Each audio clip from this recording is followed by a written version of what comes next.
Oke, selamat sore semuanya. Semoga dalam keadaan sehat ya. Kita akan kembali online nih. Sebelumnya, selamat sore untuk kita semua. Semoga selalu dimanapun teman-teman berada.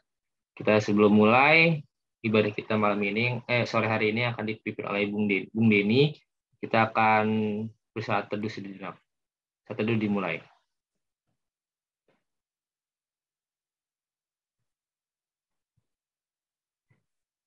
Ya, saat teduh selesai. Sebelum kita lanjut, kita akan menyanyikan lagu Kunaikan Syukurku.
Oke, selanjutnya kita akan lanjut di dalam doa syukur kita.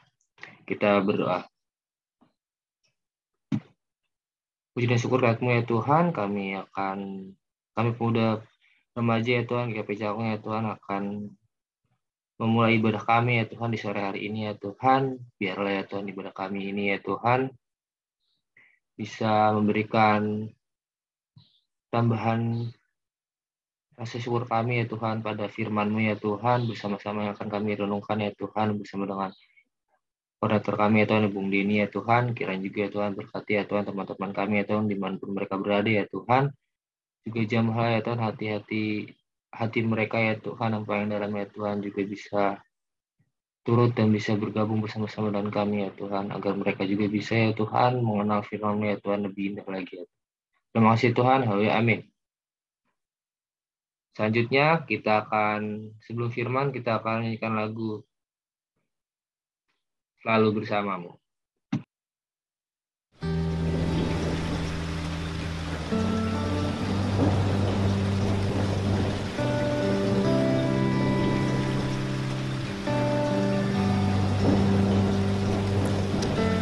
Hanya Kau tempatku berlindung,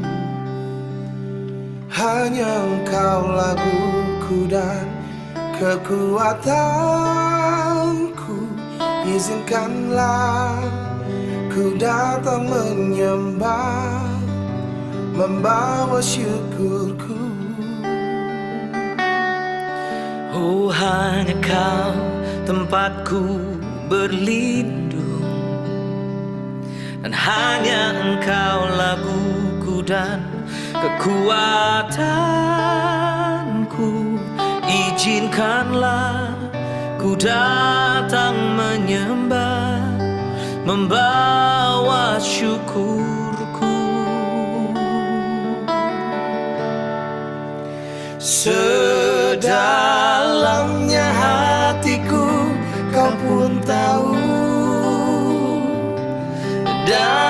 kasih-Mu tak jauh dalam jiwaku, di dalam kesesakan, di dalam kemenangan. Ku tahu Engkau selalu bersamaku.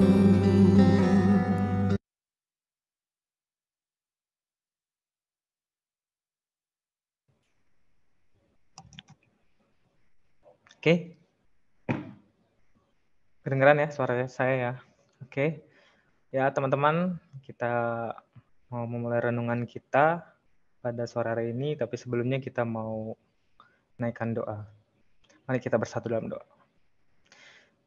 Bapa yang berada dalam kerajaan sorga yang mulia Tuhan, terima kasih Tuhan, puji syukur Tuhan, tiada hentinya kami panjatkan Tuhan, atas anugerah karunia-Mu Tuhan sepanjang hidup kami Tuhan. Juga terkhusus Tuhan hari ini Tuhan, di sore hari ini Tuhan kami anak-anak-Mu Tuhan, pemuda remaja GKP Fata Cakung Tuhan kembali ingin bersekutu Tuhan untuk memuji dan memuliakan nama-Mu Tuhan. Sebentar kami akan sharing Tuhan, berbagi pengetahuan, berbagi pengalaman yang mungkin dapat berguna Tuhan untuk kedepannya bagi tiap-tiap kami Tuhan. Terlebih kami ingin mendengarkan sebagian dari firman Tuhan. Kiranya Bapa mau memberkati kami Tuhan, hamba-Mu ini yang akan membawakan renungan dan firman pada sore hari ini. Dan juga teman-teman kami Tuhan yang ada di Zoom meeting ini Tuhan, kiranya dapat memaknai, dapat menyerap apa yang akan didapat pada sore hari ini dan melakukannya dalam kehidupan sehari-hari. Inilah kami Tuhan, layakkan kami di hadapan-Mu untuk mendengarkan firman. Terima kasih, haleluya, amin. Oke teman-teman, gimana kabarnya? Masih semangat ya? Sehat. Sehat. Ya ini dengar-dengar kan terdengar terakhir sih ya untuk kategorial ya, pemuda. Iya. Jadi setelah ntar akan dimulai lagi awal tahun ya. Oke, saya akan share.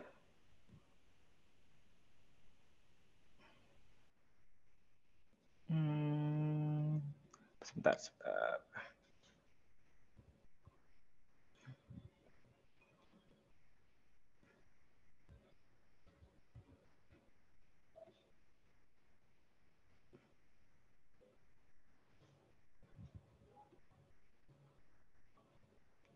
Oke, kelihatan?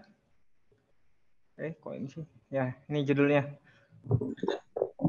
Tema kita multikultural. Menurut iman Kristen ya tentunya ya. Nah, teman-teman kira-kira udah pernah dengar belum kata multikultural? Ada yang tahu nggak? Apa artinya, Gali? Multikultural itu apa ya? Dari berbagai macam bisa itu negara, budaya, bahasa, itu bisa. Ya, betul ya. Warna kulit. Betul ya. Multi kan banyak ya, berbagai ragam macam kultur tuh budaya kultural. Jadi ini kultural itu akupannya luas ya. Kayak benar kata Gali, ada suku, agama, budaya, ras. Nah, ini berbagai negara gitu ya. Nah, kan akhir-akhir ini udah pada tahu kan G20 yang berlangsung di Bali ya, di Indonesia. Udah pada tahu ya? Ngikutin nggak beritanya? Ngikutin. Ngikutin. Itu pertemuan siapa itu? Siapa yang ada di sana? Tinggi G20. Iya, siapa? Itu pemimpin negara yang punya andil besar dalam apa ya? Kayak tingkat perekonomiannya, PDB-nya itu lebih GDP-nya paling besar. Tertinggi. Ya, paling besar pendapatan domestik bruto. Betul. G20 itu menitik beratkan pada ini ya, solusi bersama atas kondisi ekonomi global. Jadi anggotanya ya saya lupa jumlah negaranya, tapi Indonesia adalah satu-satunya anggota negara ASEAN ya, luar biasa ya Indonesia. Tenggara. ASEAN ya, Asia Tenggara, ASEAN. Nah itu di sini tokoh-tokohnya ya. Oke, saya mau sepintas ya, mungkin ada yang belum lihat kemarin acaranya apa sih itu. Nah, saya mau tampilin ya.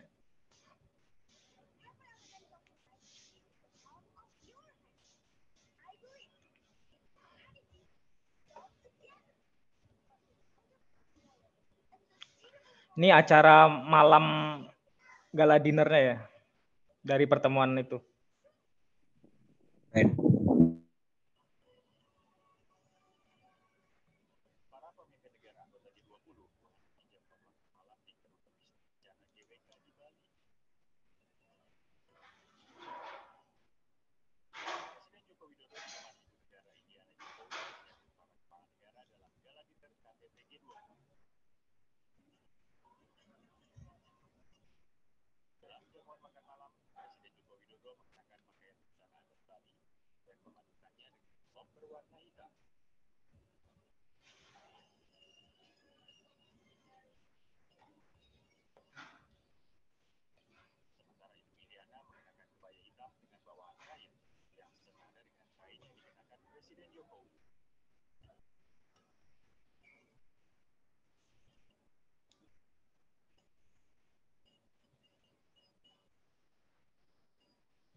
Oke, gimana?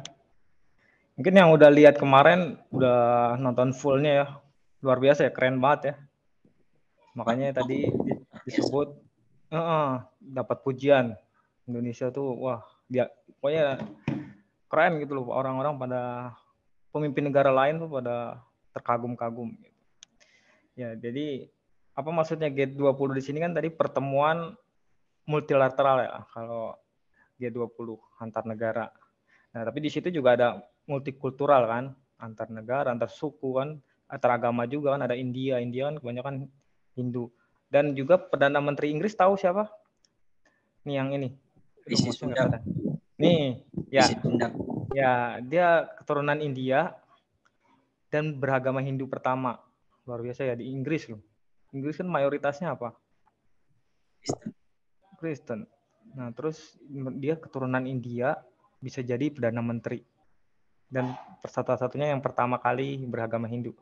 Ya, jadi sana liberal ya, memang Inggris luar biasa. Nah, jadi maksud saya menunjukkan ini nih suatu pencapaian yang luar biasa ya, dari termasuk peristiwa multikultural yang terkini nih kan, baru kemarin diadakan di tanggal 15 dan 16 November. Oke, kita lanjut ya. Sekarang tahu ini ya, tahu dong. Teman-teman udah pernah kesini pasti ya. Kecuali orang-orang kayak Cakung sih, saya kan udah pernah di sini semua lah, udah pernah. Ini Taman Mini Indonesia Indah. Nah, sekarang kan lagi direnovasi ya. Saya dengar-dengar tuh bagus juga tuh. Direnovasi besar-besaran dan tiketnya kan bisa dibeli online ya. Udah mulai dibuka. Juga bagus. Nah, yang saya tanyakan di Taman Mini Indonesia Indah itu ada apa sih? Mungkin teman-teman yang udah ke sana, yang di tujuan utama ke sono ngeliat apa sih? Rumah adat. Rumah adat. Terus lihat apa? Museum. Museum. Terus apa lagi? Istana. Istana. Ya. Mereka. Kehidupan. Yang jelas di Taman Mini Indonesia Indah, ya itu kan apa ya?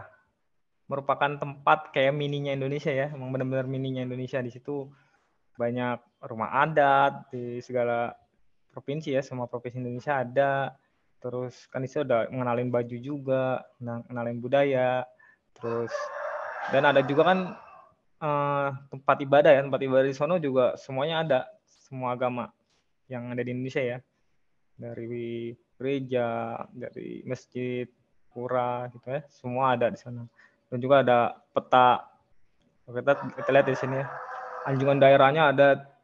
Ini tahun berapa? 33 sekarang udah berapa nih? Ini saya nggak update.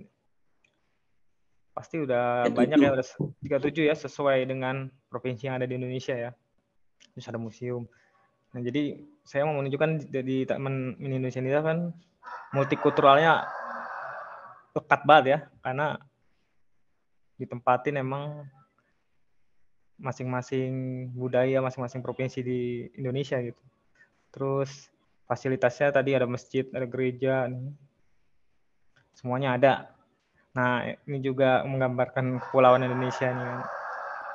Saya rasa ini bagus banget ya kalau kita nggak ada Taman Mini Indonesia ini, pasti kita bertanya-tanya nih, provinsi di Indonesia, misalnya Sulawesi Tenggara, kayak gimana sih? Kita nggak pernah ke sono misalnya. Papua kayak gimana sih?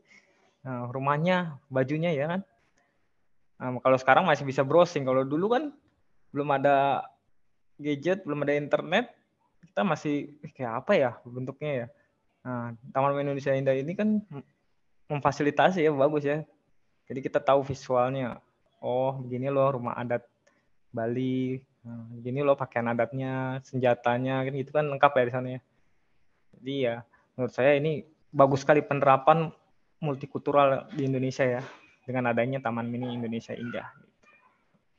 Jadi kalau teman-teman belum kesini nih, belum ke Taman Mini Indonesia Indah, rugi banget sih kalau menurut saya, karena sini udah kayak keliling Indonesia, kita bisa tahu semua tentang Indonesia gitu loh. Oke, nah sekarang tadi istilah pentingnya ya, multikultural.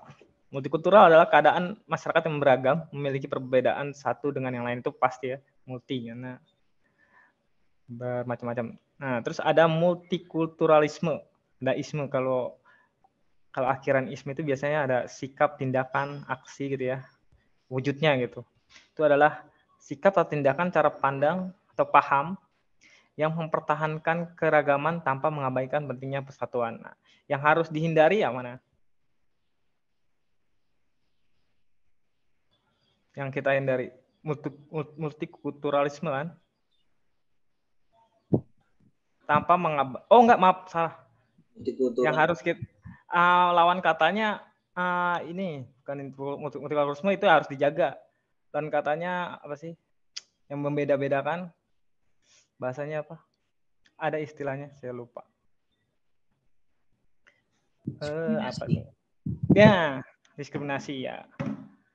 Itu multikulturalisme itu bagus ya, kita mempertahankan tanpa mengabaikan pentingnya persatuan. Jadi tetap persatuan dijaga gitu dengan semboyan Indonesia ya, Bhinneka Tunggal Ika, itu menggambarkan multikulturalisme ya. Mungkin ada yang ke Istana Boneka juga di Dufan, itu juga bagus ya. Dari kecil kita misalnya diajak orang tua ke Istana Boneka di Dufan, di situ udah dari Indonesia dulu ya. Bagus ya, dari pakaian, kan di situ ada juga kan. Terus baru ke menjelajah ke negara-negara luar negeri kan. Negara Belanda, negara mana-mana kan, Jepang. Itu mengenalkan multikultural ya.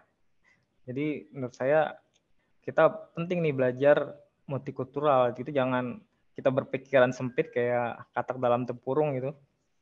Indonesia udah keren gitu ya. Udah punya banyak bahasa, banyak budaya. Tapi kita nggak melihat keluar. Di luar juga bagus-bagus. Kita harus tahu juga gitu loh. Mereka punya budaya juga, punya keanekaragaman juga gitu loh. Nah, tapi yang penting ini multikulturalisme itu yang harus kita jaga. Jadi tetap persatuan ya. Makanya dengan ada G20 tadi itu suatu bentuk multikulturalisme yang bagus banget gitu menurut saya, dan itu khusus di bidang ekonomi. Nanti di video terakhir saya kasih tahu apa sih itu keuntungannya G20. Kita maksudnya kita kan orang awam ya, apa sih untungnya Indonesia gitu loh masuk ke G20, terus adanya pertemuan di Indonesia kayak kemarin kita bikin acara kayak gitu, mewah, megah gitu ya. Nah, nanti saya kasih videonya. Oke, lanjut ya. Nah, ini asal usul dan tujuan multikultur menurut Alkitab. Nah, ternyata di Alkitab itu udah ada tuh, udah dipelajari atau dibahas mengenai multikultur. Nah, teman-teman kalau mau lihat atau saya bacakan ya, agak panjang, Kejadian 11 ayat 1 sampai 9. Kayaknya nggak usah udah bisa dibaca ya. Jadi garis besarnya aja. Jadi di Kejadian 11 ayat 1 sampai 9 itu kan tentang Menara Babel ya, pembangunan Menara Babel. Teman-teman mungkin udah dengar ya semua ya, udah pernah dengar gitu, terus di sekolah minggu juga pernah ya dibahas. Jadi Menara Babel itu kan dibangun ya oleh orang-orang ya. Nah, orang-orang di situ tuh pada saat itu tuh masih satu bahasa, satu budaya gitu. Dan mereka menganggap itu apa ya, membuat mereka tuh merasa kuat gitu, merasa hebat gitu kan. Karena mereka bersatu nih. Ya itu positifnya sih ada ya, positifnya kan mereka bersatu, tapi tujuannya yang salah kan. Waktu itu mereka ingin membangun Menara Babel. Tahu kan Menara Babel? Menara Babel itu menara yang dibangun tuh setinggi-tingginya. Ya, itu tujuannya kan karena mereka ingin melihat Allah ya. Maksudnya itu di situ. Nah, tapi kan ya yang Tuhan kan nggak berkenan ya. Kok manusia sombong gitu kan, ingin mau melihat Allah gitu.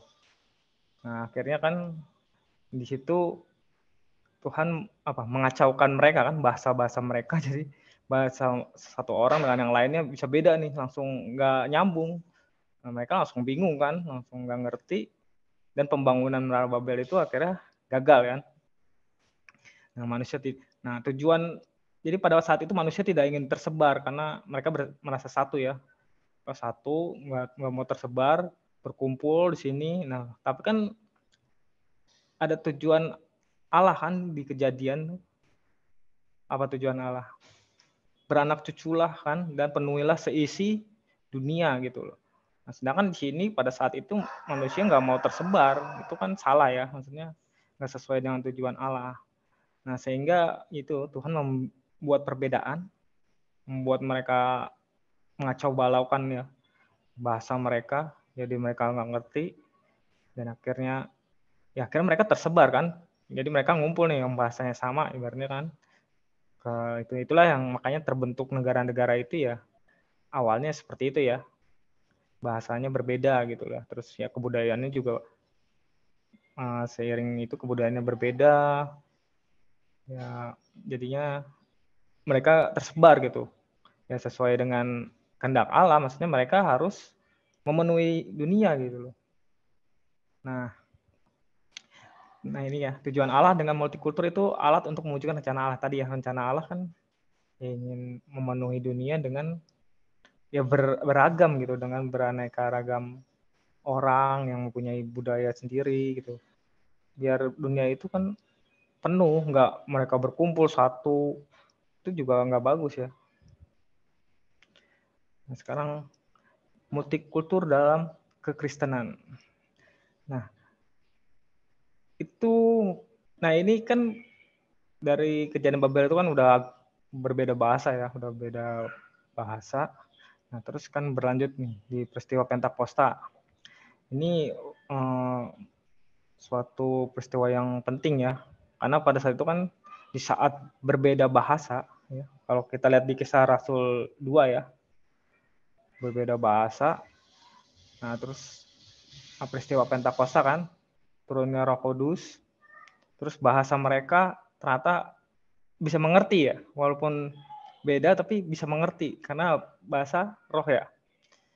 Nah, terus 3.000 orang percaya. Nah, di sini kan berbeda-beda tapi mereka apa?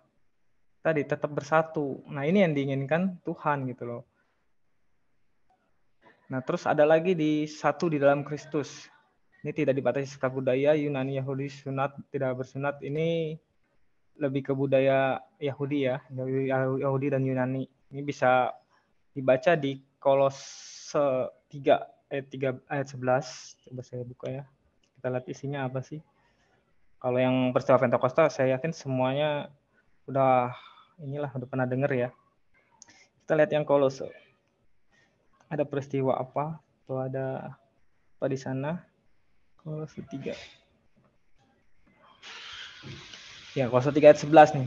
Dalam hal ini tiada lagi orang Yunani atau orang Yahudi, orang bersunat atau orang tidak bersunat, orang barbar atau orang sakit, budak atau orang merdeka, tapi Kristus dalam semua dan dalam segala sesuatu ya. Jadi mereka di sini ini kan jemaat di Kolose ya. Jadi Paulus di jemaat di Kolose ini, nah, mereka tidak dibatasi sekat budaya. Jadi udah bersatu ya, walaupun berbeda-beda budaya. Terus ada budaya sunat, tidak sunat, terus ada barbar atau skit, nah, terus ada budak, ada juga yang merdeka. Nah, mereka ini bersatu, satu di dalam Kristus kan dijelaskan di sini. Ya, Kolose 11 nih. Ini udah multikulturalisme ya, berbeda-beda tapi bersatu gitu loh. Ini sesuai dengan tujuan Kristus, tujuan Tuhan. Nah, terus amanat agung. Ini amanat agung yang populer nih. Pasti teman-teman udah sering dengar nih. Matius, kita buka Matius. Matius 28 ayat 19. Ini dia. Karena itu pergilah, jadikanlah semua bangsa muridku dan baptislah mereka dalam nama Bapa, Anak, dan Roh Kudus. Dan ajarlah mereka melakukan segala sesuatu yang telah kuperintahkan kepadamu. Dan ketahuilah, aku menyertai kamu senantiasa sampai kepada akhir zaman. Ya, Tuhan Yesus, ini ya, pernyataan Tuhan Yesus ya. Ini amanat agung, jadi walaupun kita berbeda bangsa, jadi Tuhan ingin tetap menyatukan kita ya, dalam multikultural gitu loh. Jadi bukannya kita harus menyamakan budaya, menyamakan agama, menyamakan misalnya suku gitu, enggak. Tetap multikulturalisme itu dijaga. Jadi berbeda-beda tapi kita bersatu loh. Tetap Tuhan loh yang kita sembah gitu loh ya. Ya kan? Dan Tuhan akan menyertai kita senantiasa sampai pada akhir zaman. Nah, itu yang kita harus sebarkan ya ke orang-orang gitu loh. Ke seluruh orang gitu. Nah, sekarang kita mau ngeliat nih, ternyata tuh multikultural itu yaitu ada dampak negatif ya, ada dampak negatifnya, ada peristiwa yang terjadi itu justru bertentangan dengan yang Tuhan mau gitu loh. Tuhan maunya kan berdamai ya, bersatu, kita bersatu walaupun multikultural bersatu. Nah, tapi kenyataannya nih banyak di dunia ya. Di Indonesia juga ada. Ini contoh-contoh peristiwa yang ada di dunia ini. Jadi kebanyakan sih karena mayoritas terus menindas minoritas. Itu yang terjadi. Yang pertama di etnis Rohingya. Mungkin ada yang pernah dengar ya. Etnis Rohingya tahu? Oh, itu yang di Myanmar. Ya, itu pinter kali. Kenapa dia? Kenapa mereka? Itu yang apa gimana ya? Kayak suku apa? Kayak bukan suku pedalaman jadi kayak suku mayoritas cuman ditekan oleh apa namanya bangsa sukunya sendiri dari satu negara itu dari Myanmar itu Betul. ke pemerintahannya. Padahal dia suku asli ya sebenarnya. Iya. Tapi dia beragama Muslim kan. Tapi ya di situ ternyata di sana totonya apa? Dia kan minoritas ya. Ditindas sama mayoritas. Mayoritas di sana Hindu ya. Hindu apa Buddha? Hindu Buddha itu. Iya, Hindu Buddha. Benar-benar. Dan itu ternyata apa didukung sama pemerintahnya. Jadi PBB ini menyoroti kejadian di Rohingya itu kan pembantaian yang namanya ya. Karena udah masif gitu, udah ini namanya udah kayak mau menghilangkan etnis Rohingya di sana gitu loh. Dan operasi militer itu ya itu kan pemerintah yang menjalankan ya. Ternyata mereka pada ya itu melakukan pembantaian etnis Rohingya ini, makanya ada peringatannya nih setahun. 700.000 orang etnis Rohingya. Ya, ini luar biasa nih, ini peristiwa menurut saya sih ya agak miris ya. Terus ada lagi, nah ini penganut Kristen India penganut Kristen di India ya alami kekerasan jelang hari Natal. Ini ada beritanya juga. Jadi menjelang perayaan hari Natal, sejumlah penganut Kristen mengalami tindak kekerasan di India saat berdoa ataupun menyanyikan lagu pujiannya. Kelompok polisi. Nah, ini juga ini didukung juga sama pemerintahnya. Karena sekelompok polisi dikabarkan memaksa masuk ke rumah kelompok warga yang sedang menyanyikan lagu pujian. Jadi ternyata polisinya juga begitu gitu loh. Sampai menendang instrumen musik, menyerang orang-orang di sana gitu loh. Ini ya maksudnya kalau peristiwa ini kan disorot dunia ya. Kalau udah masalah HAM gitu ya, ini kan HAM masuk dan juga SARA ini udah disoroti dunia ini. Nah, ada lagi nih ini kejadian sini di ini ya riset nih. Jadi ada riset yang studi baru atau riset yang dilakukan oleh para sosiolog di Universitas of Minnesota.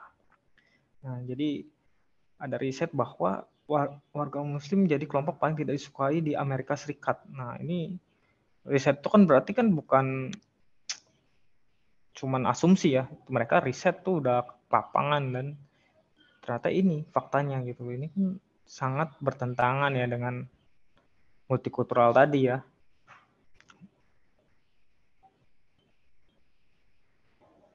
Nah, yang terakhir ini survei ini di Indonesia nih. Ternyata lembaga survei itu melakukan survei ya. Itu tingkat intoleransi di Indonesia tuh meningkat. Nah, ya puncak-puncaknya sih waktu pemilihan kepala daerah ya. Atau gubernur di Jakarta gitu ya waktu kemarin itu waktu Ahok ya. Jadi di situ juga banyak isu-isu yang berkaitan yang kan harusnya kan kalau politik ya politik aja gitu loh, rekam jejaknya apa prestasinya, jadi nggak bawa-bawa isu-isu yang lain gitu loh. Sedangkan isu-isu yang diangkat kan kayak Ahok itu non Muslim Cina gitu ya, terus ada juga bahkan Anies Baswedan juga ini juga korban dituduh Syiah gitu ya. Jadi di situ tuh wah benar-benar intoleransinya tuh kacau lah gitu ya. Nah, ini agak miris ya dengan kondisi yang ada di Indonesia maupun di dunia ya. Ternyata multikultural itu masih ada loh yang benci dengan multikulturalisme tadi ya. Dia nggak mau hidup berdampingan dengan damai, rukun, dengan yang berbeda gitu, yang tidak sepaham dengan dia gitu. Nah, terus apa tantangannya kalau di Indonesia nih? Kenapa sih banyak itu sih yang tadi yang sifatnya intoleran, yang nggak suka kalau misal berbeda dengan dia gitu. Pertama tuh faktornya apa? Ekonomi rendah, ya kan? Sekarang jumlah kemiskinan di Indonesia kan masih banyak. Terus kan pokoknya timpang ya. Jumlah yang miskin sama yang kaya tuh di Indonesia sangat timpang. Ekonomi rendah memicu apa? Pendidikan rendah juga kan. Nggak bisa sekolah, nggak bisa apa kan. Akhirnya apa? Yaitu perilaku-perilaku yang bisa dibilang yang nggak berpikir secara dewasa gitu loh. Jadi ya timbul perasaan-perasaan atau sikap atau perilaku yang intoleran kayak tadi. Nah, terus ada namanya istilah primordialisme atau etnosentrisme. Ini membanggakan sukunya ya dibandingkan dengan suku yang lain, atau pahamnya dia lebih baik dengan paham orang lain gitu. Ini juga masih banyak ya terjadi, masih banyak kita temui gitu loh. Jadi kita saling menghargai aja kan. Ya kalau di istilah agama muslim kan agamaku kan, agamamu kita juga gitu ya. Kita kan punya masing-masing ya, iman masing-masing ya. Itu urusan pribadi kita dengan Tuhan gitu loh. Kalau sesama manusia tuh nggak ada urusannya gitu loh. Kita hidup ya berdampingan, tetap baik kan, berbuat baik tetap ya. Terus tidak menjelek-jelekan, tidak merasa agama dia salah, ajaran dia salah gitu kan. Itu yang kita mau ini ya, kita mau hilangkan yang paham ini atau sikap ini primordialisme dan etnosentrisme ya. Terus ada lagi tadi diskriminatif ya, lawan katanya multikulturalisme. Multikulturalisme kan kita mempertahankan beragam tapi tetap tetap bersatu gitu, tetap menjalin persatuan. Nah, kalau diskriminatif ini kebalikannya. Ya udah beda ya udah membeda-bedakan. Ya nggak beda, nggak mau bergaul sama mereka lah gitu loh. Nggak bakalan nyambung gitu, atau udah salah mereka, kita jangan ikut-ikutan gitu. Itu lingkupnya ke sosial tuh buruk ya. Kehidupan sosial yang diskriminatif itu ya itu semuanya pasti tidak damai ya, tidak hidup dalam damai, tidak rukun, intoleran. Sekarang siapa yang mau hidupnya negaranya misalnya amit-amit perang saudara gitu, kayak di Suriah atau di mana kan, itu kan dampaknya kan merugikan diri sendiri kan, bukan merugikan orang lain juga doang, merugikan diri sendiri, negara sendiri hancur gitu. Karena ya dari awal-awal tindakan dan sikap yang ini, sikap ini yang diskriminatif, terus ya menjelek-jelekan yang tidak sepaham atau yang tidak sama ini budayanya atau pemahamannya gitu ya. Nah, terakhir radikalisme, ini radikal ya, dari kata radikal, keras ya. Radikalisme ini juga masih banyak ya kita temui ya di Indonesia ya. Jadi ya apa ya, pesan saya, kita masih muda, janganlah apa ya, kalau masih muda kan emang emosi kita kadang cepat naik gitu ya. Terus memiculah tindakan-tindakan kekerasan kayak gitu kan. Radikalisme dari tindakan yang kecil yang udah mengarah ke kekerasan ya. Kita sebagai pemuda-pemudi Kristen ya, khususnya ya di GKP Fata Cakung ya. Ini tolong dijaga gitu loh. Jangan sampai kita emosi kita dari omongan aja misalnya adu debat gitu. Itu jangan sampai kita memicu kekerasan gitu. Ini fatal soalnya ya. Apalagi kalau merasa banyak ya. Merasa banyak, udah merasa benar. Udahlah, kita tindas saja nih, udahlah. Ini singkirin aja nih. Ya, itu udah kacau ya. Inilah tantangan fakta-fakta ya sebenarnya yang ada di Indonesia gitu. Indonesia tuh kalau saya tanya nih, kalian bersyukur nggak ada di Indonesia atau lahir sebagai orang Indonesia? Syukur. Kenapa? Bersyukur banget. Kenapa? Ini apa ya? Bisa hidup bermacam-macam agama, kayak asik aja gitu, nggak kayak orang lain, nggak kayak di negara lain maksudnya. Kita bisa hidup berdampingan, bisa saling liburnya bisa banyak, ya kan? Liburnya bisa banyak, Ya. terus jalan. Ya bisa saling saling berbagi lah intinya kan, saling menghargai satu sama lain, enak aja. Enak ya. Ada lagi mungkin pendapat lain? Kenapa? Kan katanya kalau berbeda-beda itu multikultural, banyak suku itu kan ada nggak enaknya juga. Kenapa malah suka di Indonesia? Ada nggak alasan lain? Kekayaan alamnya. Ya, kekayaan alamnya ya. Oke, jadi kan di Indonesia itu wah beribu-ribu pulau ya kalau kita belajar geografi Indonesia, terus sukunya, budayanya, itu orang-orang di luar sana, di luar Indonesia tuh kagum loh dengan Indonesia. Punya banyak suku, punya banyak budaya, nah terus agama juga beragam gitu ya. Kadang kalau di luar negeri kayak Inggris, Amerika, dia beragam tapi liberal. Jatuhnya apa?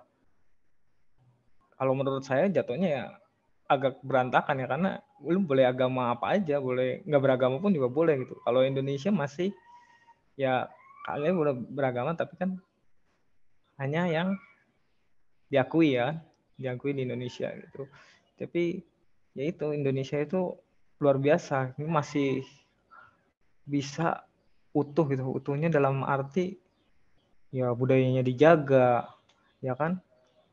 Terus pakaian adatnya masih dijaga kan dari tahun Indonesia berdiri kan. Semuanya tuh kayaknya budaya Indonesia itu beragam itu tetap dijaga. Itulah yang harus kita banggakan. Kalau bukan kita kan siapa lagi gitu. Nah makanya ya saya sambil mengajak ya, keragaman Indonesia itu bukan sebagai apa? Benar sebagai tantangan ada ya, tantangannya ada. Tapi ya Pak, itu sebagai kekuatan juga. Benar kata Gali ya. Mungkin kalau orang yang sifat sosialnya tinggi itu justru senang temu yang bukan siman, misalnya saling bertukar pikiran, saling sharing. Sama yang budayanya beda, oh kamu budayanya begini, aku begini. Ya itu lebih hidup ya, kalau kita lebih enak gitu kalau menjalani kehidupan sosial yang seperti itu gitu. Dibanding kita Jawa, ketemu Jawa aja, gitu-gitu aja gitu loh. Ya itu yang salah satu yang kita harus jaga ya, keragaman di Indonesia gitu loh. Makanya ya banggalah sebagai negara Indonesia itu loh. Negara Indonesia ini kalau saya pikir udah selangkah untuk menjadi negara maju gitu. Nanti itu di video terakhir kita akan lihat lah. Oke, sekarang nilai-nilai dalam multikultur. Nah, ada unsur kemanusiaan atau HAM ya dalam Alkitab, Matius 22 ayat 39. Tadi ya kita udah baca ya, kasihlah sama manusia seperti dirimu sendiri kan? Sebentar, aduh. Ya di Matius 22 ayat ke-9. Jadi kita ya mengasihi sesama manusia seperti diri sendiri, itu kan udah menyamakan ya, berarti menyamakan sesama itu tuh kita kayak menyayangi diri sendiri loh. Gitu loh. Jadi tidak membeda-bedakan, apalagi memperlakukan tidak baik, berarti ya sama diri sendiri aja kita sayang diri sendiri, kita baik kok sama diri kita sendiri. Kalau sakit kita minum obat supaya kita sehat, kita menjaga diri kita kan, apalagi dengan orang lain gitu. Kasihlah sama manusia seperti dirimu sendiri, itu udah menyamakan sederajat ya untuk kemanusiaan gitu. Nah, terus kita lihat Ibrani 12:14 ya. Ini ada damai di situ. Kita lihat. Ibrani 12:14. Nah, ini berusahalah hidup damai dengan semua orang dan kejarlah kekudusan, sebab tanpa kekudusan tidak seorang pun akan melihat Tuhan ya. Ada damai ya, jadi berusaha hidup damai. Jadi mengajarkan hidup damai dengan semua orang. Nggak ada di sini hiduplah damai dengan pengikut Kristus gitu. Nggak gitu ya, nggak cuman pengikut Kristus ya, tapi dengan semua orang. Dan kejar kekudusan, jadi kita hidup kudus. Ya, sebagai orang Kristen kita harus hidup kudus ya, seperti Tuhan ya. Kita kan ingin hidup kita ya semua bersumber dari firman Tuhan ya, kudus. Terus kalau Roma 12 kita lihat. Roma 12 ayat 18 isinya. Sedapat-dapatnya kalau hal itu bergantung padamu, hiduplah dalam perdamaian dengan semua orang ya. Semua ditekanin dengan damai dengan semua orang. Hiduplah dengan semua orang tanpa terkecuali ya. Ini udah ditekankan di firman Tuhan ya. Berdamai. Kita nggak ada ya. Hiduplah dengan kekerasan dengan semua orang. Hiduplah dengan ibaratnya perang dengan semua orang, dengan yang berbeda. Nggak ada di ajaran kita ya, di firman kita ya. Terus keterbukaan. Kita lihat imamat. Imamat. Kita lihat Imamat 19 ayat 33. Di ada keterbukaan. Apabila seorang asing tinggal padamu di negerimu, janganlah kamu menindas dia. Orang asing yang tinggal padamu harus sama bagimu seperti orang Israel asli dari antaramu. Kasihilah dia seperti dirimu sendiri, karena kamu juga orang asing dahulu di tanah Mesir. Akulah Tuhan Allahmu ya. Jadi di sini diajarkan sama orang asing pun gitu loh. Kita harus harus berbagi ya. Jika tinggal pada kita jangan menindas, terus kita harus sama gitu loh perlakuannya dengan orang Israel asli, karena dulu pun orang Israel juga kan orang asing ya di tanah Mesir gitu loh. Jadi jangan sampai kayak Mesir menindas Israel, justru di sini orang Israel harus memperlakukan orang asing seperti orang Israel juga gitu. Saling terbuka. Nah, kita akan membahas nih, memaknai gimana sih kita cara memaknai kehidupan multikultur gitu. Kan itu udah fakta ya, udah nyatanya kita hidup tuh multikultur gitu loh, nggak bisa dibantah, nggak bisa diganggu gugat gitu. Gue nggak mau lah multikultur, gue mau hidup sama ini aja, sama yang segolongan, mau tinggal di mana, mau tinggal di goa gitu kan. Kita dimanapun, di lingkup paling kecil pun, ya kan, kadang satu keluarga ada yang berbeda, ada yang misalnya berbeda agama juga ada gitu loh. Jadi ya maksudnya dimanapun kita berada pasti ada yang namanya multikultur. Jadi apa cara kita untuk memaknai kehidupan multikultur? Yang pertama pasti yang menerima perbedaan. Ya, memang perbedaan itu ya saling menghormati, menghargai, toleransi ya kan. Terus apa lagi?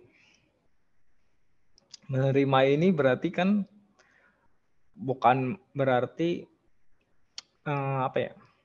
Menerima perbedaan terus kita cuekin gitu, enggak.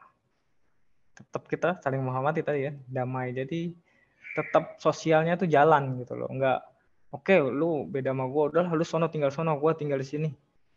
Terus ya udah kita nggak berkomunikasi, nggak bersosialisasi, bukan begitu ya.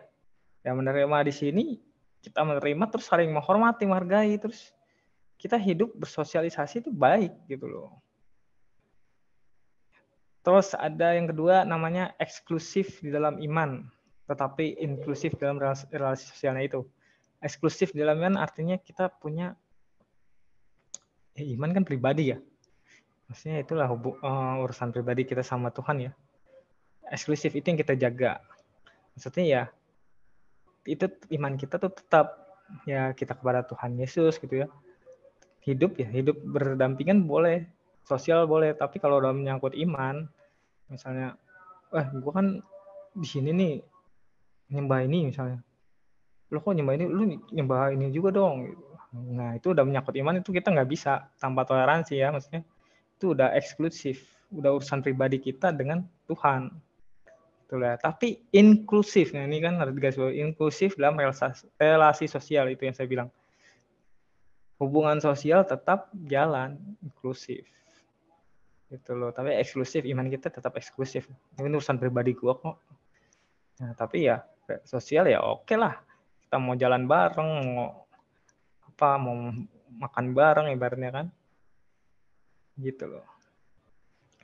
Nah, yang ketiga itu istilah Bhinneka Tunggal Ika. Nah, ini tahu siapa yang mencetuskan istilah Bhinneka Tunggal Ika? Ada yang tahu nggak? Ada, Bung. Coba kita browsing ya. Itu kan bahasa Sanskerta ya.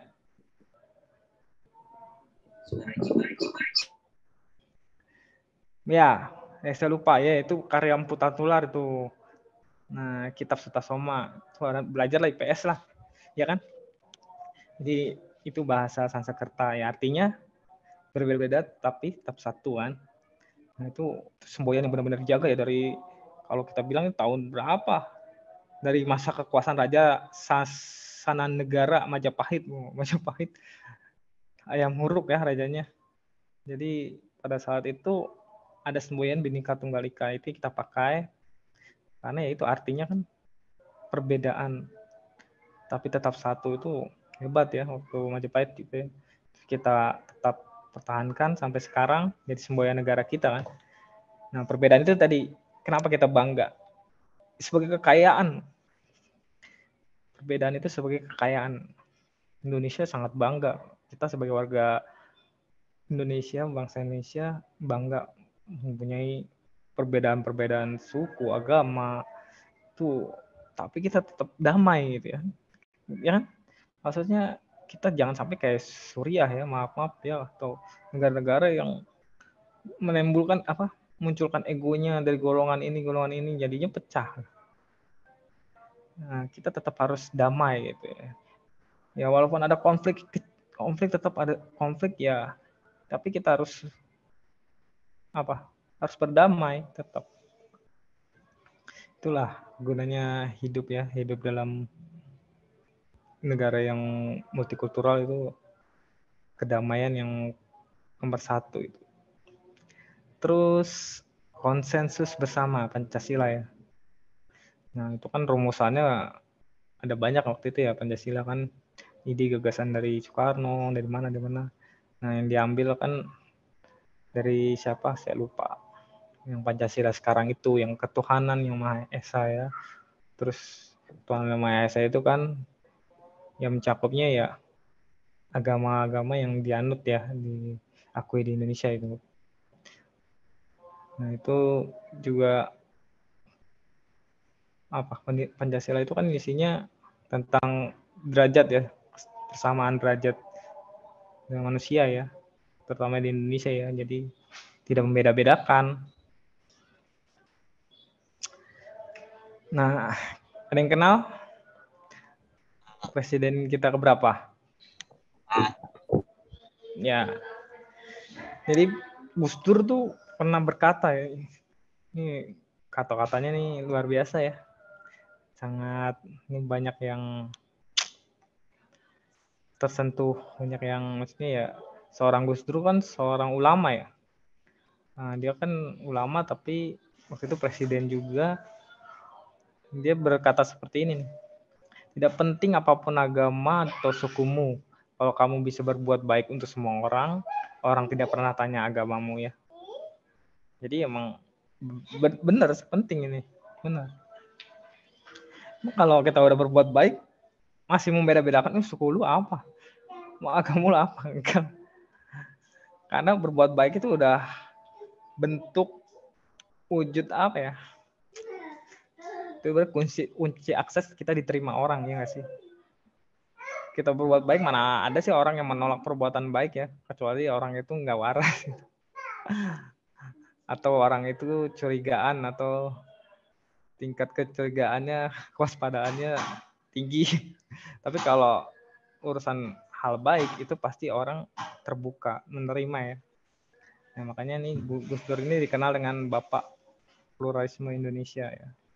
Nah, dia kayak nggak mempedulikan gitu, lu mau dari mana, agamanya apa gitu. Kalau berbuat baik mah ya itu lakukanlah gitu loh ke semua orang, kan nggak ke satu agama aja, nggak satu suku, yang sesama aja gitu ya. Oke, ini kayaknya agak cepat saya sudah selesai, dan ini terakhir ya video yang tadi yang saya mau tampilin. Terus yang kemarin baru dilaksanain tuh G20, apa sih keuntungannya Indonesia gitu loh. Indonesia dapat apa sih? Gitu kan. Kita kan bertanya-tanya ya. Berarti pemimpin dunia datang nih, kita sambut, kita kasih pertunjukan kayak gitu-gitu. Terus ya mereka kan pertemuan, bahas apa sih? Terus apa yang dihasilkan kan kita nggak tahu ya. Ternyata tuh ini kalau menurut saya ini sejarah bangsa Indonesia ya. Makanya saya bilang tadi, berani bilang Indonesia udah selangkah mau menuju negara maju. Ya, karena apa ya? Ini kita lihat keuntungan G20 yang baru kemarin dilaksanakan apa aja ya.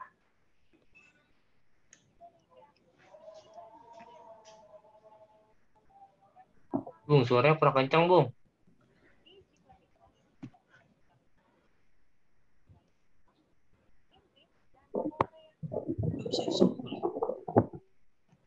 Beneran? Nggak ada suaranya. Nggak ada. Share sound belum lagi. Gak ada suaranya, Bung. Tadi ada nggak yang pertunjukan tadi? Gak ada. Nggak ada juga? Nggak ada. Oh, kenapa nggak bilang? Kenapa nggak bilang? Kirain gue emang kagak ada suaranya. Iya, di kayak gue juga gak ada suaranya. Ada. Nggak ada sih. Harusnya ada loh. Ini ada nggak? Share sound dulu. Iya, Bung, di awal ya, Bung. Lu close dulu dah. Share screen lu close, lalu checklist ulang.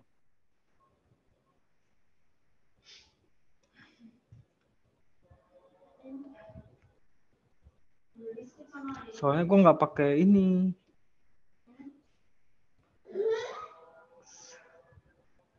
Oh, harus ini ya.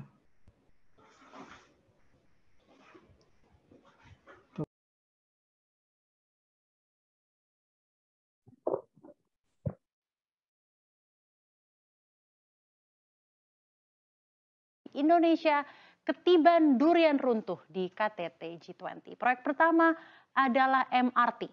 Di G20 kemarin gak tanggung-tanggung Indonesia berhasil menggait Jepang, Inggris, dan Korea Selatan dalam proyek pembangunan MRT di Jakarta. Langsung MOU dengan 3 negara tersebut di Bali disaksikan langsung oleh Menteri Perhubungan Budi Karya Sumadi dan PLT Gubernur DKI Jakarta Heru Budi Hartono. Untuk Jepang, sepakat untuk invest di pembangunan MRT Jakarta East West Line fase 1. Rutenya adalah dari Tomang, Dukuh Atas, Senin, Perintis hingga Medan Satria. Untuk Inggris, teken investasi MRT Jakarta East West Line fase 1 dan LRT dengan nilai investasi sebesar 1,2 miliar dolar Amerika. Lalu untuk Korea Selatan, investasi MRT fase 4 dengan rute Fatmawati sampai Kampung Rambutan. Proyek selanjutnya apa? Proyek selanjutnya adalah Tol Trans Sumatera. Pemerintah Indonesia dan pemerintah Turki juga udah MOU untuk pembangunan jalan tol Trans Sumatera yang dilakukan langsung oleh Direktur Operasi PT Hutama Karya Kuncoro langsung dengan Wakil Presiden Dewan Direksi IRG Group dari Turki Mustafa Sani Erbilgin yang disaksikan langsung oleh Menteri PUPR Basuki Hadi Malyono. Kenapa Turki? Jubir Kemenupr Endra Satmawijaya bilang bahwa alasan Turki jadi negara mitra pada proyek ini adalah karena Turki berpengalaman dan memiliki penguasaan teknologi yang advance dalam pembangunan jalan tol. Proyek berikutnya, proyek transisi energi. Seperti yang sudah disampaikan, Indonesia juga dapat pendanaan proyek berbasis energi terbarukan untuk mendukung pengembangan kendaraan listrik, teknologi hingga pemensiunan PLTU dari negara-negara G7 senilai 20 miliar dolar Amerika Serikat atau sekitar 311 triliun rupiah. Investasi ini juga dalam rangka mempercepat pelaksanaan transisi energi di Indonesia. Bahkan di-emphasize langsung oleh Presiden Amerika Serikat Joe Biden bahwa bersama kita memobilisasi 20 miliar dolar dalam pengembangan energi terbarukan dan mendukung transisi energi untuk menjauhi batu bara. Selain itu, Jepang, Amerika Serikat, Norwegia pun dalam 6 bulan ke depan akan membantu Indonesia untuk membuat rencana investasi komprehensif dalam payung yang bernama Just Energy Transition Partnership untuk mencapai net zero emission. Selanjutnya, proyek berikutnya adalah pemensiunan PLTU. PLN dapat dukungan langsung dari Asian Development Bank untuk memensiunkan dini PLTU lewat skema yang bernama Energy Transition Mechanism atau ETM. Sudah MOU juga di G20 kemarin terkait penjajakan pensiun dini PLTU pertama yang dimiliki produsen listrik swasta, yaitu PLTU Cirebon 1. MOU-nya dilakukan sekaligus peluncuran ETM Country Platform dan dihadiri langsung oleh Presiden ADB Masatsugu Asakawa dan Direktur Utama PLN Darmawan Prasojo, Presiden Direktur Cirebon Electric Power dan CEO Indonesia Investment Authority. Selanjutnya adalah proyek bisnis hidrogen dan amonia.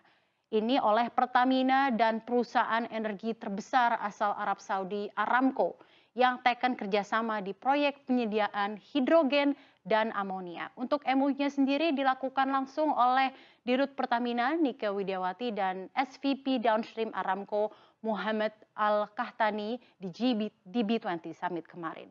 Untuk Pertamina sendiri memang sedang mengembangkan program dekarbonisasi melalui Carbon Capture Utilization and Storage atau CCUS.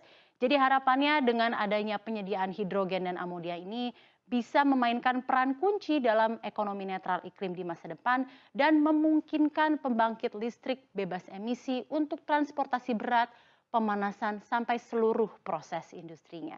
Lalu proyek apa lagi? Proyek-proyek strategis yang di-deal di G20 kemarin, ada proyek bisnis kilang minyak di Tuban. Ini mencakup kerjasama oleh Pertamina New and Renewable Energy yang merupakan subholding New and Renewable Energy dari Pertamina dengan perusahaan listrik asal Arab Saudi ACWA Power yang resmi melakukan Joint Development Agreement terkait penyediaan pembangkit tenaga listrik, uap dan air pada proyek Grassroots Refinery and Petrochemical disebut GRRP di Tuban, Jawa Timur. Dan penandatangan ini dilakukan langsung oleh CEO Pertamina NRI Danif Danusaputro dan CEO ACWA Power Paddy Padmanathan dalam acara B20 Summit kemarin. Proyek ini tujuan dibangunnya adalah untuk memenuhi kebutuhan dari GRRP tersebut, di mana di Joint Development Agreement sudah disepakati kerjasama yang meliputi pembangkit listrik kapasitas 575 MW, pembangkit uap berkapasitas 3.288 ton per jam dan desalinasi air dengan kapasitas 12.000 ton per jam. Jadi nggak main-main ya jumlah proyek yang sudah taken deal di G20 Summit kemarin dari segi jenis proyek, bahkan sampai jumlah atau nilai proyek-proyek tersebut. Tampaknya pemerintah Indonesia benar-benar memanfaatkan banget momentum kemarin untuk tidak hanya mengenalkan Indonesia ke kancah mancanegara, tapi juga untuk memastikan kerjasama multilateral untuk menjalankan proyek-proyek strategis demi kemajuan Indonesia di masa datang.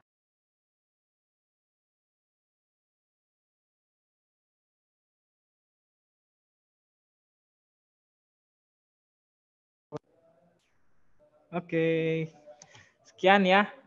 Semoga tadi ya sharing saya teman-teman nambah pengetahuan juga buat bekal kita ya. Terima kasih. Saya kembalikan. Oke, terima kasih Mbak Deni atas sharing-sharingnya. Kita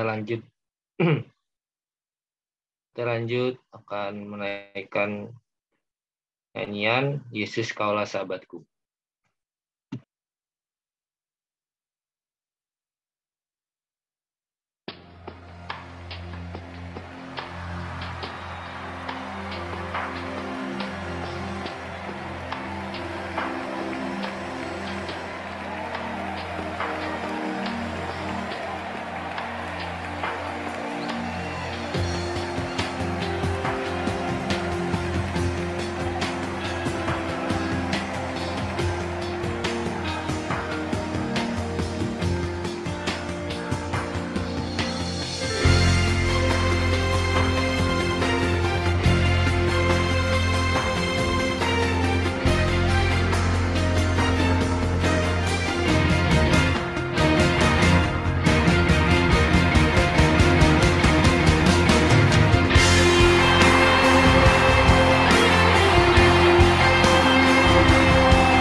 Oke, kita lanjut untuk doa syafaat. Mungkin ada teman-teman yang ingin didoakan?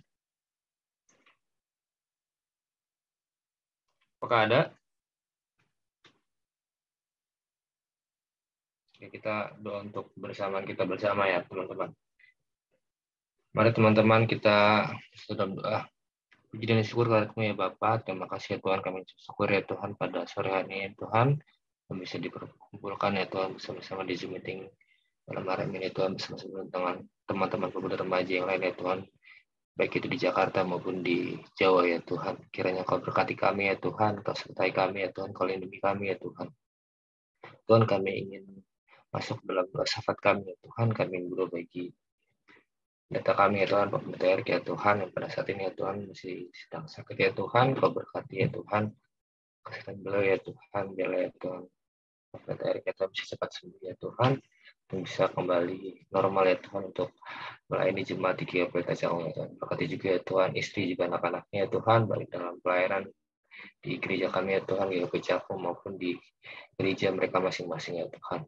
Juga dengan kami bagi koordinator kami ya Tuhan, Deni ya Tuhan, berkati Deni ya Tuhan dalam pelayanan ya Tuhan di koordinator pemuda remaja ya Tuhan, yang sebentar lagi akan selesai ya Tuhan. Kau berkati juga ya Tuhan nantinya ya Tuhan, koordinator pemuda remaja yang baru ya Tuhan akan bisa berkoordinasi dengan kami pemuda remaja ya Tuhan, sehingga ya Tuhan setiap kegiatan juga akan berjalan dengan lancar ya Tuhan. Juga berkati ya Tuhan pekerjaan Deni ya Tuhan maupun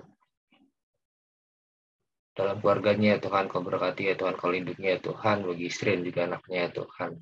Juga Tuhan kami berdoa bagi gereja kami ya Tuhan, gereja Kristen Pasundan Efta Cakung ya Tuhan, besok ya Tuhan akan mengadakan ibadah syukur ya Tuhan akan atas pertambahan usia ya Tuhan ke 83 tahun ya Tuhan, gereja Kristen Pasundan Efta Cakung maupun untuk HUT GKP ya Tuhan, gereja Kristen Pasundan secara besarnya Tuhan. Kau berkati ya Bapa bagi setiap persiapan ya Tuhan dilakukan ya Tuhan, agar bisa berjalan lancar ya Tuhan. Juga ya Tuhan, kami bagi majelis-majelis juga ya Tuhan yang terpilih ya Tuhan. Kau berikan keteguhan hati mereka ya Tuhan, agar bisa melayani ya Tuhan dengan sepenuh hati ya Tuhan. Untuk melayani-Mu saja ya Tuhan. Juga ya Tuhan, kami berbagi komisi-komisi yang ada ya Tuhan, komisi anak, komisi pemuda remaja, komisi lansia, komisi pria, komisi wanita ya Tuhan. Dan juga komisi multimedia Bapak, Kau berkati ya Bapak bagi setiap pengurus maupun setiap koordinator maupun setiap anggota ya Tuhan yang ada ya Tuhan di dalamnya ya Tuhan, mereka bisa bersekutu ya Tuhan, bisa memuji nama-Mu ya Tuhan di tengah kesibukan mereka masing-masing ya Tuhan. Kau berkati ya Bapak agar mereka juga turut rindu akan firman-Mu saja ya Tuhan, juga turut ikut campur akan untuk melayani saja ya Tuhan. Ya Tuhan, khusus untuk komisi pemuda remaja ya Tuhan, bagi pergumulan kami ini ya Tuhan di tengah-tengah kehidupan kami ini ya Tuhan, baik masih sekolah, masih kuliah ya Tuhan, sudah bekerja ya Tuhan, cari pasangan hidup ya Tuhan. Kau berkati ya Bapak. Kau berkati juga ya Tuhan teman-teman adik-adik kami ya Tuhan, masih sekolah ya Tuhan di bangku SMP, SMA dan juga kuliah ya Tuhan, agar mereka bisa punya semangat belajar lebih tinggi ya Tuhan, untuk bisa mereka membanggakan kedua orang tua mereka masing-masing ya Tuhan, maupun ya Tuhan untuk bahagia saja ya Tuhan di tengah kehidupan mereka ya Tuhan, yang begitu banyak ya Tuhan godaan ya Tuhan, agar mereka ya Tuhan dijauhi ya Tuhan dari segala godaan yang negatif ya Tuhan, agar mereka ya Tuhan juga bisa rindu untuk bergumul dengan-Mu saja ya Tuhan, bersama-sama dengan kami ya Tuhan, memuji nama-Mu saja ya Tuhan. Juga ya Tuhan, kami berbagi teman-teman kami yang sedang bekerja maupun sedang mencari pekerjaan ya Tuhan, tentunya ya Tuhan, berkati mereka ya Tuhan agar bisa mendapatkan pekerjaan yang sesuai dengan apa yang mereka inginkan ya Tuhan, juga tentunya ya Tuhan sesuai dengan talenta yang mereka punya ya Tuhan, dan juga didukung oleh nyertaan-Mu saja ya Tuhan. Juga ya Tuhan, kami berbagi teman-teman kami ya Tuhan yang sedang mencari pekerjaan, yang mencari pasangan hidup ya Tuhan, agar mereka tetap sabar ya Tuhan untuk menantikan pasangan tersebut ya Tuhan, karena kami percaya ya Tuhan manusia hidup dan berpasang-pasangan ya Tuhan. Juga ya Tuhan, kami berbagi teman-teman kami ya Tuhan sedang sakit ya Tuhan, Christian ya Tuhan, yang kami berkabar ya Tuhan kalau beliau sedang sakit ya Tuhan karena jatuh ya Tuhan dari motor ya Tuhan. Kau berkati ya Tuhan kesembuhan bagi Christian ya Tuhan, agar Christian juga bisa pulih ya Tuhan, dan esok Senin atau lusa ya Tuhan bisa kembali beraktivitas dengan normal ya Tuhan. Kami untuk bagi dia juga ya Tuhan, agar kesembuhannya ya Tuhan juga bisa pulih dengan cepat ya Tuhan. Juga Tuhan, kami berbagi teman-teman kami ya Tuhan yang mungkin sedang sakit, tidak enak badan ya Tuhan. Kau berkati mereka ya Tuhan, agar mereka juga bisa kembali normal ya Tuhan, dan hidup dengan sehat ya Tuhan di hari esok ya Tuhan. Kami juga ya Tuhan berbagi bangsa dan negara kami ya Tuhan, bangsa Indonesia ya Tuhan, yang kami syukuri ya Tuhan dengan kehadiran kegiatan G20 kemarin ya Tuhan, sudah banyak sekali kerjasama ya Tuhan yang dihasilkan ya Tuhan. Kiranya ya Tuhan Kau memberkati ya Tuhan pada aktivitas selanjutnya ya Tuhan, rencana pemerintah selanjutnya ya Tuhan, bisa semakin maju lagi ya Tuhan, dan tingkat ketimpangan sosial ya Tuhan yang ada ya Tuhan semakin rendah ya Tuhan, dan tentunya Tuhan kami bisa juga hidup ya Tuhan saling menghargai ya Tuhan, dan saling toleransi ya Tuhan di Indonesia ini semakin tinggi ya Tuhan. Doa yang kurang sempurna ini ya Tuhan kami sempurnakan dalam doa yang Kau ajarkan kepada kami. Kalau kami di surga, dikuduskanlah nama-Mu, datang kerajaan-Mu, jadilah kehendak-Mu di dunia seperti surga. Karena kami pada hari ini melakukan kami sebutnya, dan mulai kami, kanselan kami, sebagai ibu mengampuni orang bersalah kepada kami, dan janganlah Allah dari cobaan, tapi pasal yang kami jahat, sebab Kau yang punya kerajaan dan kuasa dan kemuliaan sampai selama-lamanya. Amin. Selanjutnya kita akan menyanyikan lagu Yesus Kaulah Sahabatku.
Oke, baik teman-teman, kita masuk ke doa penutup dan berkat. Mari kita bersatu dalam doa. Kembali Tuhan, kami menghadap hadirat-Mu Tuhan. Terima kasih Tuhan telah kami renungkan, telah kami sharing, telah kami dengarkan Tuhan firman-Mu Tuhan, dan juga kami telah sharing Tuhan mengenai arti pentingnya Tuhan, multikulturalisme Tuhan, yang kami harus jaga Tuhan dalam kehidupan kami sebagai bangsa negara yang hidup Tuhan di negara kami Indonesia Tuhan. Juga dengan negara-negara lainnya juga Tuhan. Pentingnya multikulturalisme Tuhan sehingga menghasilkan suatu perdamaian Tuhan antar negara, juga untuk kerjasama yang telah dihasilkan khusus untuk G20 kemarin Tuhan. Luar biasa Tuhan, penyertaan-Mu Tuhan untuk bangsa kami Tuhan, sehingga beberapa kerjasama sudah disepakati bersama Tuhan dalam MOU berbagai proyek Tuhan yang tentu saja Tuhan untuk menguntungkan untuk kemajuan bangsa kami. Tuhan, terima kasih Tuhan untuk hari ini Tuhan. Kami mau menerima berkat-Mu. Kasih, karunia, dan damai sejahtera dari Allah Bapa melalui pengorbanan anak-Mu, Tuhan Yesus Kristus, dan penyertaan Roh Kudus akan menyertai kita dari sekarang hingga selama-lamanya. Bapa, terima kasih. Terima kasih.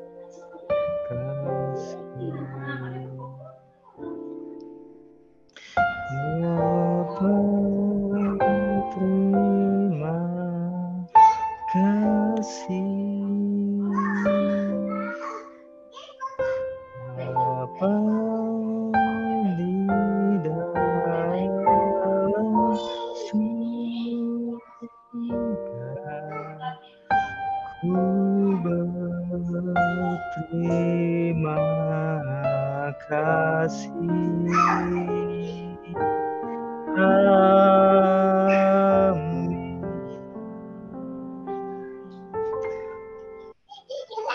Terima kasih teman-teman.